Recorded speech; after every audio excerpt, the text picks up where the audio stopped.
Una delle problematiche sempre più attuali che può portare a malfunzionamento della bocca intesa come organo è il bruxismo. Sempre più attuale, dicevo, perché le cause del bruxismo fondamentalmente sono legate ad una instabilità della bocca come organo per magari la perdita di denti che è avvenuta nel tempo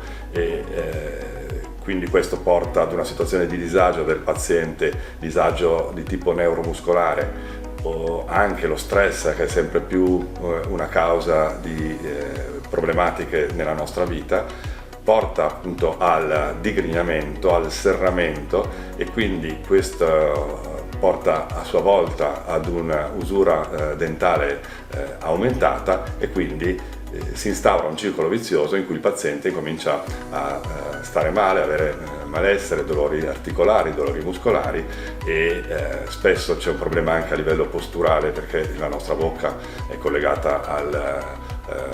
allo scheletro, e allo scheletro soprattutto a livello cervicale, quindi si instaurano una serie di problematiche.